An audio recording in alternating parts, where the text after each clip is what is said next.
It's egregious.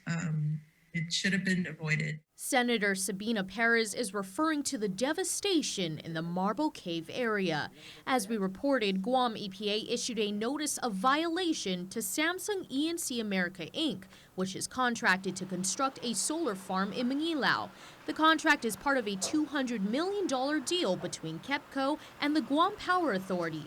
Samsung was cited for failing to stick to its plan to control erosion and sediment.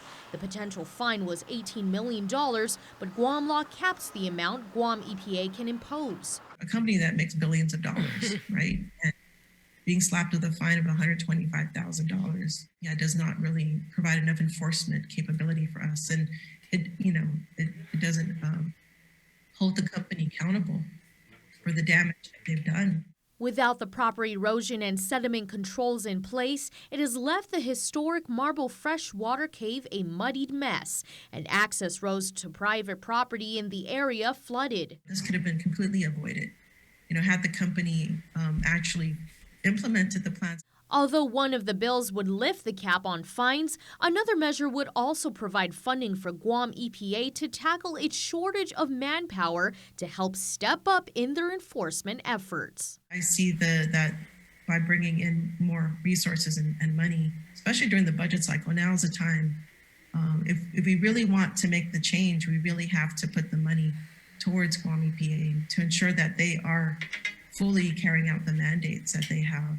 In further efforts to get to the bottom of what happened with the solar farm project, Senator Perez, who has oversight over the Guam EPA, is looking to hold a joint oversight hearing with Senator Clint Rigel, who has oversight over the Guam Power Authority. Additionally, KUAM spoke with Guam Contractors Licensing Board Executive Director Buddy Orsini. He and his team conducted an assessment of the solar farm project today to ensure the contractor not only used the proper materials for the project, but whether they followed their plans. Whenever you clear or grade such a huge area, such like this project, and you remove the roots of certain trees that's been there for 30, sometimes 60 years, it makes the water flow. Especially if in that area there's an area from the top and it just goes down to a certain area in the bottom. And that bottom area is the one closest to where the cave is.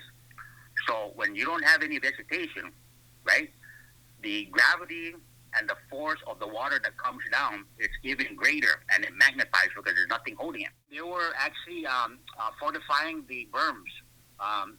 The berms are like man-made, like mountains, like huge barriers that consist of like 9 feet high and about maybe like 8 feet wide, right, with big rocks and coarse. So that also plays a protection, for the erosion control. The Department of Public Works also conducted an assessment of the project last week.